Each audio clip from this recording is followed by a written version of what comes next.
ഇസ്രായേലിന് ചൈനയുടെ താക്കീത്. തായ്വാനെ സാമ്പത്തികമായിട്ടോ സൈനികമായിട്ടോ സഹായിച്ചാൽ അതിൻ്റെ തിക്തഫലം ഇസ്രായേൽ അനുഭവിക്കേണ്ടി വരും എന്നുള്ളതാണ് ഇസ്രായേലിനോട് ചൈന പറഞ്ഞിരിക്കുന്നത്. അതോടെ ഈ മേഖലയിൽ ഇസ്രായേലും ചൈനയും തമ്മിൽ വലിയ സംഘർഷാവസ്ഥ നിലനിൽക്കുന്ന സാഹചര്യത്തിലേക്ക് കാര്യങ്ങൾ എത്തുകയാണ്. ഏതാനും ആഴ്ചകൾക്ക് മുമ്പാണ് വൻതോതിൽ ആയുധങ്ങൾ തായ്വാന് ഇസ്രായേൽ നൽകുന്നത്. ഇത് ഏറെക്കുറെ തൊട്ടടുത്ത ദിവസമാണ് കൃത്യ തെളിവോടുകൂടി പുറത്തു വന്നത്. ഏറെക്കുറെ അഭ്യൂഹങ്ങളൊക്കെ ആദ്യ ഘട്ടത്തിൽ ഉണ്ടായിട്ടുണ്ടെങ്കിൽ പോലും പിന്നീട് അതിന് കൃത്യതയോടുകൂടി ഇസ്രായേൽ സർക്കാരിൻ്റെ അനുമതിയോട് കൂടി തന്നെയാണ് സൈനിക മേധാവികളടക്കം ആയുധങ്ങളോ ആയുധ കപ്പലുകളടക്കമുള്ള സംവിധാനങ്ങളോ തായ്വാനിലെത്തിച്ചത്. തായ്വാൻ എന്ന് പറഞ്ഞാൽ ഈ ചൈന എല്ലാ കാലത്തും അവകാശം ഉന്നയിക്കുന്ന അവരുടെ ദ്വീപ് മേഖലയാണ്. അതിലേക്ക് പല ഘട്ടങ്ങളിലും ഇടപെടൽ അമേരിക്ക നടത്തുന്ന സമയത്ത് ആ ഒരു വിഷയവുമായിട്ട് ബന്ധപ്പെട്ട് എല്ലാ കാലത്തും സംഘർഷാവസ്ഥയിൽ ഉണ്ടായിട്ടുണ്ട് ചൈനയും അമേരിക്കയും തമ്മിൽ. എന്നാൽ ഏറെക്കുറെ ശാന്തമായിരിക്കുന്ന ഒരു അന്തരീക്ഷത്തിലേക്ക് പോകാൻ കാരണം ചൈനയും അമേരിക്കയും തമ്മിൽ യുദ്ധസമാന സാഹചര്യങ്ങൾ ഉണ്ടായാൽ അതിൻ്റെ വലിയ ഭവിഷ്യത്ത് അമേരിക്ക അനുഭവിക്കേണ്ടി വരും എന്നൊരു പേടി അമേരിക്കക്ക് തന്നെയുണ്ട്. മാത്രവുമല്ല, ആണവായുധമുള്ള രാജ്യമാണ് ചൈന എന്നതും അവർ വലതുപക്ഷ ഇടതുപക്ഷ ചിന്താധാരയുള്ള വിഭാഗമായതുകൊണ്ട് പ്രത്യയശാസ്ത്ര വൈരുദ്ധ്യതയും ശത്രുതയും എല്ലാ കാലത്തും ചൈനയും അമേരിക്കയും വെച്ച് പുലർത്തുന്നു.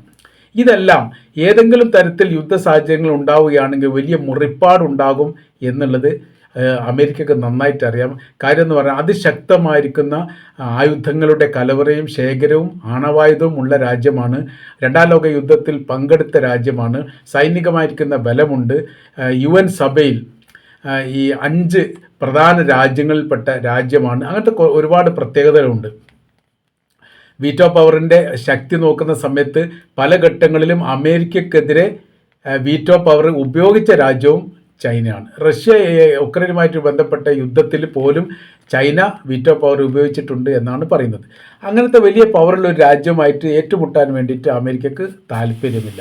അതുകൊണ്ട് പിന്നെ ചില കാര്യത്തിൽ നേരിട്ട് ഇടപെടാൻ വേണ്ടിയിട്ട് അമേരിക്കക്ക് പ്രയാസം ഉണ്ടാകുമ്പോൾ ഇസ്രായേലിനെ ഏൽപ്പിക്കും.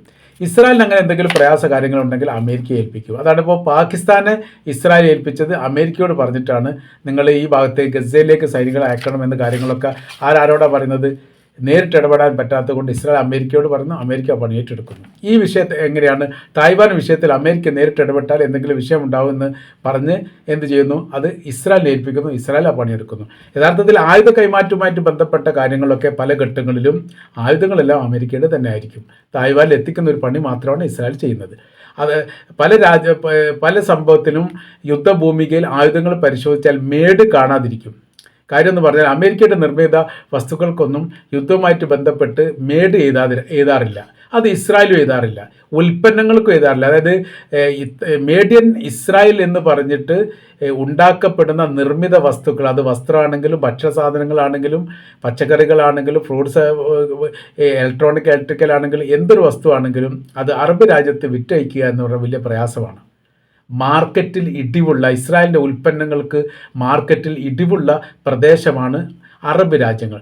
അതുകൊണ്ട് അവിടെ ആ മാർക്കറ്റിൽ വിറ്റഴിക്കാൻ വേണ്ടി സാധിക്കുകയില്ല. അപ്പോൾ വലിയ സാമ്പത്തിക നഷ്ടം വരുന്ന സമയത്ത് ഇവരെന്ത് ചെയ്യും? മേഡ് ഇൻ ഇസ്രായേലിന് പകരം മേഡ് ഇൻ അമേരിക്ക നടിക്കും.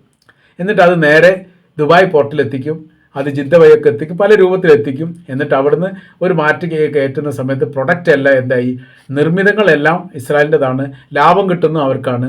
വിൽപ്പന നടത്താൻ വേണ്ടിയിട്ട് എളുപ്പത്തിൽ മേഡ് ഇൻ അമേരിക്ക ചെയ്യുന്ന സമയത്ത് അമേരിക്കയുടെ ഉൽപ്പന്നങ്ങൾ അറബ് രാജ്യത്തേക്ക് വിൽപ്പന നടത്തുന്നത് യാതൊരു വിരോധവുമില്ല, സന്തോഷത്തോടു കൂടി മേഡ് ഇൻ അമേരിക്കയുടെ ഉൽപ്പന്നങ്ങൾ വാങ്ങുക എന്ന് പറഞ്ഞാൽ പല അറബികൾക്കും വലിയ അഭിമാനമാണ്.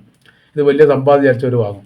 അതുകൊണ്ട് പല അറബികൾ ചിലപ്പോൾ ടീഷർട്ടൊക്കെ ഇട്ട് കഴിഞ്ഞ് അമേരിക്കയുടെ ടീഷർട്ടൊക്കെ ഇട്ട് കഴിഞ്ഞ് നടക്കുന്നത് കാണാം. അപ്പോൾ നമ്മൾ പറഞ്ഞു വരുന്ന വിഷയം ഇങ്ങനെ അങ്ങോട്ടും ഇങ്ങോട്ടുമൊക്കെ മാറ്റത്തിരുത്തുകൾ ചെയ്തുകൊണ്ട് ഇരട്ടക്കുട്ടികളുടെ പരിപാടിയാണ് പല ഘട്ടങ്ങളിലും ഇസ്രായേലും അമേരിക്കയും എടുക്കാറുള്ളത് എന്ന് ചുരുക്കം. ഇതിനൊരു ന്യായീകരണവുമായിട്ട് ജെറുസലേം പോസ്റ്റ് ഒരു റിപ്പോർട്ട് പുറത്തുവിട്ടു. അതോടുകൂടിയിട്ടാണ് ഈ കാര്യങ്ങൾ വലിയ രീതിയിലുള്ള ചർച്ചയിലേക്ക് വന്നിരിക്കുന്നത്. അവർ പറയുന്ന കാര്യം ഇങ്ങനെയാണ്: ഇറാനെ ചൈനക്ക് സഹായിക്കാമെങ്കിൽ ഇസ്രായേലിന് എന്തുകൊണ്ട് തായ്വാനെ സഹായിച്ചുകൂടാ? ഒരു രാജ്യം മറ്റൊരു രാജ്യത്തെ സഹായിക്കുന്നുണ്ട്. ഇപ്പോൾ ഇറാനെ സഹായിക്കുക എന്ന് പറഞ്ഞാൽ ഇറാൻ്റെ കൈവശത്തിൽ അതിശക്തമായിരിക്കുന്ന ആയുധങ്ങളും പ്രഹരശേഷിയുള്ള വസ്തുക്കളെല്ലാം ഉണ്ട് എന്നുള്ള ലോകത്തിനറിയാം, ഇസ്രായേലിനും അറിയാം. അവർ ഇത്ര ധൈര്യത്തോടു കൂടി വെല്ലുവിളിച്ചുകൊണ്ട് തന്നെയാണ് നടക്കുന്നത്. ആര്? ഇറാൻ. അമേരിക്ക അടക്കമുള്ള യൂറോപ്യൻ രാജ്യങ്ങളും ഒറ്റപ്പെടുത്തിയിട്ടും ഇസ്രായേൽ ഒറ്റപ്പെടുത്തിയിട്ടൊന്നും ഇറാനെ സംബന്ധിച്ചിടത്തോളം അവർക്കൊരു കുലുക്കമില്ല. അവർക്ക് അതിജീവിക്കാൻ വേണ്ടി സാധിക്കുന്നുണ്ട് എന്നുള്ളത് അതിൻ്റെ ഒരു യാഥാർത്ഥ്യമാണ്. അപ്പോൾ അവർ പറയുന്ന കാര്യം ഇങ്ങനെയാണ്, ഇവരെ സഹായിക്കുന്ന ചൈനയും റഷ്യയും പോലെയുള്ള രാജ്യങ്ങൾ പിന്നാമ്പുറം പ്രവർത്തിച്ചത് കൊണ്ടുള്ള ധൈര്യമാണ് യഥാർത്ഥത്തിൽ ഇറാനുള്ളത്. അങ്ങനെ അവരെന്ത് ചെയ്യുന്നു? ഞങ്ങൾക്കെതിരെ യുദ്ധം ചെയ്യുന്നു, യുദ്ധം ചെയ്യാനുള്ള സംവിധാനങ്ങൾ ഒരുക്കുന്നു, മറ്റുള്ള പ്രോക്സി വിഭാഗത്തെ ഏകോപിപ്പിക്കുന്നു. സർവ്വ മേഖലയിലും അവരുടെ ഇറാൻ്റെ ഒരു ആധിപത്യം കാണാം. ഏത് മേഖലയാണെങ്കിലും അവർ യുദ്ധത്തിന് വേണ്ടി അമേരിക്ക ഇസ്രായേലിനെ വെല്ലുവിളിക്കുന്നു. അങ്ങനത്തെ ഒരു രാജ്യം മാത്രമേ ഉള്ളൂ, മറ്റൊരു രാജ്യത്തിന് അതിനുള്ള ധൈര്യം പോലുമില്ല, റഷ്യക്ക് പോലും. അത് പറയുന്നത് അങ്ങനെ തന്നെയാണ്. ഞങ്ങൾ യുദ്ധത്തിന് തയ്യാറാണ്, അമേരിക്കയുമായിട്ട് വന്നോളൂ, ഞങ്ങൾ തയ്യാറാണ് എന്ന് ഈ കാലത്തിനിടയിൽ റഷ്യ പറഞ്ഞിട്ടില്ല. അഭിപ്രായ ഭിന്നതകളും വ്യത്യാസങ്ങളും അങ്ങോട്ടും ഇങ്ങോട്ടൊക്കെ വലിയ വിഷയങ്ങളൊക്കെ ഉണ്ടെങ്കിൽ പോലും, എന്നാൽ ഇറാൻ നേരെ തിരിച്ചാണ്. ഇറാൻ പറയുന്നത് യുദ്ധത്തിന് തയ്യാറാണ്, നിങ്ങൾ തയ്യാറായിക്കോളൂ എന്ന് പല ഘട്ടങ്ങളും പറയുന്നുണ്ട്. ഭൂപടത്തിൽ നിന്ന് ഇസ്രായേൽ എന്ന് പറയുന്ന രാജ്യത്തെ പോലെ ഇല്ലാതാക്കും എന്ന് വളരെ പരസ്യമായ രീതിയിൽ പറഞ്ഞ ഒരേ രാജ്യത്തിൻ്റെ പേര് ഇറാൻ എന്നാണ്. അതാണ് ഇറാനും. അങ്ങനത്തെ ഇറാനെ ചൈന സഹായിക്കുന്നു. പിന്നെ ചൈനയുടെ ഭാഗമാണ് എന്ന് ചൈന പറയുന്നു, എന്നാൽ അല്ല എന്ന് അവർ പറയുന്നു. അങ്ങനത്തെ ഒരു രാജ്യമാണ് തായ്വാൻ എന്ന് പറയുന്നത്. ഈ തായ്വാനെ ഞങ്ങൾ സഹായിക്കുന്നതിൽ എന്താണ് കുഴപ്പം? അവർ ഞങ്ങളോട് സഹായം തേടുന്ന സമയത്ത് സഹായിക്കുന്നു. അപ്പോൾ ചൈന പറയുന്ന കാര്യം ഒരു തായ്വാനെ മാത്രമല്ല സഹായിക്കുന്നത്, യുദ്ധമുഖത്തുള്ള പരമാവധി രാജ്യങ്ങൾ ഈ ഇറാനെതിരോ അതല്ലെങ്കിൽ മുസ്ലിം രാജ്യങ്ങൾക്ക് എതിരോ ആയിട്ട് നിൽക്കുകയാണ്, അവരൊക്കെ സഹായിക്കുന്നുണ്ട്. അതിലൊന്നാമത്തെ ഉക്രൈൻ്റെ പേര് പറയുന്നത്. ഉക്രൈൻ എന്ന് പറഞ്ഞാൽ അമേരിക്കയോടൊപ്പം ചേർന്ന് നിൽക്കുന്ന രാജ്യമാണ്. യൂറോപ്യൻ രാജ്യങ്ങൾ സഹായിക്കുന്നുണ്ട്. വലിയ വലിയ ആയുധങ്ങളൊക്കെ ഉക്രൈൻ സഹായിക്കുന്നത് ആരാണ്? ഇസ്രായേലാണ്. ഇസ്രായേലിൻ്റെ സഹായം എന്ന് പറയുന്ന സമയത്ത് അമേരിക്കയുടെ നിർമ്മിതമായിരിക്കുന്ന വസ്തുക്കൾ, ആയുധങ്ങളെല്ലാം മേഡ് ഇൻ ഇസ്രായേൽ വെച്ചിട്ടോ അല്ലെങ്കിൽ വെക്കാതെയോ അവർ എത്തിച്ചു കൊടുക്കുന്നുണ്ട് എന്നുള്ളതാണ്. അങ്ങനെയാണ് ഉക്രൈനെടുത്ത് വലിയ ആയുധങ്ങൾ കിട്ടുന്നത്. അവിടെ ഉക്രൈനെതിരെ യുദ്ധം ചെയ്യുന്ന ആരാണ്?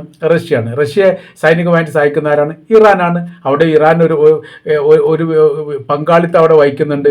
അപ്പോൾ ഈ പറയപ്പെടുന്ന പിന്നെ വെനിസുലയുടെ ഒരു വിഷയം അതിൽ വന്നിട്ടുണ്ട്. വെനിസുല എന്ന് പറയുന്ന സമയത്ത് അമേരിക്കൻ ശത്രു രാജ്യമാണ്. ഈ വെനിസുലക്കെതിരെ യുദ്ധം ചെയ്യാൻ വേണ്ടി വലിയ സംവിധാന കാര്യങ്ങളൊക്കെ ഒരുക്കിയിരിക്കുന്നു എന്ന് യാഥാർത്ഥ്യമാണ്. 6ഓളം കപ്പലുകൾ ഇപ്പോൾ യുദ്ധസമാന സംവിധാനവും ഒരുക്കിക്കൊണ്ട് വെനിസുലയുടെ ചുറ്റുഭാഗം നിൽക്കുന്നുണ്ട് എന്നുള്ളതാണ്. അപ്പോൾ ഈ വെനിസുലയെ സഹായിക്കാൻ വേണ്ടിയിട്ട് ആര് തയ്യാറായിട്ടുണ്ട്? ഇറാൻ തയ്യാറായിട്ടുണ്ട്. വെനിസുലയുടെ ശത്രുവാണ് അമേരിക്കയാണ്. ഇവർ അങ്ങോട്ടും ഇങ്ങോട്ടൊക്കെ ലിങ്കാണ്. അപ്പോൾ തായ്വാൻ ഇറാൻ്റെ സഹായം തേടി യുദ്ധ സംവിധാന കാര്യങ്ങൾ ഉണ്ടാവുകയാണെങ്കിൽ മിസൈലുകൾ തന്ന് ഞങ്ങളെ സഹായിക്കണമെന്ന്, ഞങ്ങൾ 100 വട്ടം സഹായിക്കാൻ തയ്യാറാണെന്ന് ഇറാൻ പറഞ്ഞു. പ്രതിരോധമായിട്ട് ബന്ധപ്പെട്ട കാര്യത്തിന് ചൈനയുടെയും റഷ്യയുടെയും സഹായം തേടി നൽകാൻ വേണ്ടി തയ്യാറാണെന്ന് അവരും പറഞ്ഞു. അങ്ങനെ സർവ്വ മേഖല അങ്ങോട്ടും ഇങ്ങോട്ടൊക്കെ ലിങ്ക് ചേർത്തുള്ള ഒരു പ്രവൃത്തിയാണ്. അപ്പോൾ ഇസ്രായേലിനെ സംബന്ധിച്ചിടത്തോളം അവർക്ക് നിലനിൽപ്പില്ലാതെ അവർ പ്രയാസപ്പെടുകയാണ്. എവിടെ എത്തിക്കണം എന്ന് അവർക്ക് യഥാർത്ഥത്തിൽ അറിയില്ല എന്നുള്ളതാണ് ഇതിൻ്റെ യഥാർത്ഥമായിരിക്കുന്ന ചുരുക്കം. അപ്പോൾ ഇപ്പോഴത്തെ വിഷയം എന്ന് പറഞ്ഞത് ഈ ഇസ്രായേലുമായിട്ട് ചൈന ഉടക്കുന്ന ഒരു സ്ഥിതിവിശേഷം വന്നാൽ ഈ മേഖല വലിയ രീതിയിലുള്ള യുദ്ധത്തിലേക്ക് എത്തും എന്ന കാര്യം സംശയമില്ല. അത് വലിയ ആശ്വാസം ഇറാനുണ്ടാവും. അതുകൊണ്ട് ഇവർ തമ്മിൽ വിഷയം ഉണ്ടാവുക എന്ന് പറഞ്ഞാൽ ഗസയെ സംബന്ധിച്ചിടത്തോളം അവർക്കും ഇറാനും വലിയ ആശ്വാസം ഉണ്ടാവും, ചേർന്ന് കിട്ടും. വ്യക്തമായിരിക്കുന്ന ശത്രുപക്ഷത്ത് തന്നെയാണ് ഇസ്രായേൽ ഉള്ളത് എന്നുള്ളത് പല ഘട്ടങ്ങളിലും ഈ ചൈന പറഞ്ഞിട്ടുണ്ട്. ചൈന മാത്രമല്ല, അത് റഷ്യയും പറഞ്ഞിട്ടുണ്ട്. ഇറാനോടൊപ്പം അവരുടെ വിഷയവുമായിട്ട് ബന്ധപ്പെട്ട വിഷയത്തിൽ ഏത് തരത്തിലും ഇറാനെ സഹായിക്കാൻ വേണ്ടി തങ്ങൾ തയ്യാറായിട്ടുണ്ട്. ഇസ്രായേൽ ആക്രമിക്കുന്ന സമയത്ത് അവിടെ പ്രതിരോധ സംവിധാനങ്ങളെല്ലാം തീർത്തത് ചൈനയാണ്, അതോടൊപ്പം തന്നെ റഷ്യയാണ്. അങ്ങനെ അവരുദ്ദേശിക്കുന്ന തരത്തിൽ, അതായത് ഈ 6 ഡേ വാറുമായിട്ട് ബന്ധപ്പെട്ട വിഷയം അതിൽ പറയുന്നുണ്ട്. 6 രാജ്യങ്ങളോടൊപ്പം ഒരേ സമയത്ത് യുദ്ധം ചെയ്തപ്പോൾ അവരെ പ്രതിരോധിക്കാൻ വേണ്ടി സഹായങ്ങൾ ചെയ്ത് കൊടുത്തതെല്ലാം അമേരിക്കയാണ്. അമേരിക്ക ഫ്രാൻസും ഒറ്റ കൊടുത്തത് നമുക്കാണ് അന്ന് പറയുന്നത്. അന്നൊക്കെ അതിജീവിക്കാൻ വേണ്ടി സാധിച്ചു. അപ്പോൾ അവർ ആ സമയത്ത് ആ യുദ്ധരീതി എന്ന് പറയുന്നത് 125 യുദ്ധവിമാനങ്ങൾ മാത്രമാണ് ആ സമയത്ത് ഇസ്രായേലിൻ്റെ കൈവശത്തിലുള്ളത്. 100 വിമാനങ്ങളും ഒരേ സമയത്ത് യുദ്ധത്തിലേർപ്പെട്ടു. അങ്ങനെ അപ്രതീക്ഷിതമായിരിക്കുന്ന ഒരൊറ്റ ആക്രമണത്തിൽ തന്നെ ഇല്ലാതാക്കാൻ വേണ്ടി സാധിച്ചു. ഈ 6 രാജ്യങ്ങളും പരാജയപ്പെട്ടത് ആ സമയത്താണ്. 6 രാജ്യം വെച്ചാൽ 4 രാജ്യമേ ഉള്ളൂ, മറ്റു 2 രാജ്യങ്ങൾ സഹായം നൽകിയിട്ടേ ഉള്ളൂ എന്നാണ് പറയുന്നത്. ഇതിന് സമാനമായിരിക്കുന്ന സ്ഥിതി ഇറാനിലും ഉണ്ടാക്കാൻ വേണ്ടി ശ്രമം നടത്തി അതിനെ പ്രതിരോധിക്കാൻ വേണ്ടി ചൈനയ്ക്ക് സാധിച്ചു, റഷ്യക്ക് സാധിച്ചു. അത് അവരങ്ങോട്ടും ഇങ്ങോട്ടും പറഞ്ഞിട്ടില്ല, ഇറാനാണ് ഇങ്ങോട്ട് സമ്മതിച്ചിട്ടില്ല. പിന്നീട് വന്ന ചില റിപ്പോർട്ടുകളുടെ അടിസ്ഥാനത്തിലൊക്കെയാണ് പറയുന്നത് വലിയ പ്രതിരോധം ഉണ്ടാക്കാൻ വേണ്ടി സാധിച്ചു. തിരിച്ചടികൾ ഇറാൻ്റെ ഭാഗത്തുനിന്ന് ഉണ്ടാവുകയും ചെയ്തു. ഇത് രണ്ടും കൂടി സംയുക്തമായി ചേർന്ന് വന്ന സമയത്ത് ഇസ്രായേലിൻ്റെ നിലനിൽപ്പ് പോലും പ്രയാസത്തിലാകുന്ന സാഹചര്യത്തിലേക്ക് വന്നു. അതിൻ്റെ കാര്യം ഒരു പറയുന്നത്, ഇസ്രായേൽ എന്ന് പറയുന്ന ചെറിയ രാജ്യമാണ്. അതിൻ്റെ സർവ്വ മേഖലയുടെയും രഹസ്യങ്ങളും സർവ്വ മേഖലയും ഗവൺമെൻറ് തലത്തിൽ പ്രവർത്തിക്കുന്ന സംവിധാനത്തെക്കുറിച്ചും ചോർത്തിയെടുക്കാൻ വേണ്ടിയിട്ട് ഇറാന് സാധിച്ചു. അതുകൊണ്ട് ആക്രമിക്കുക എന്നത് വളരെ എളുപ്പത്തിൽ സാധിച്ചു.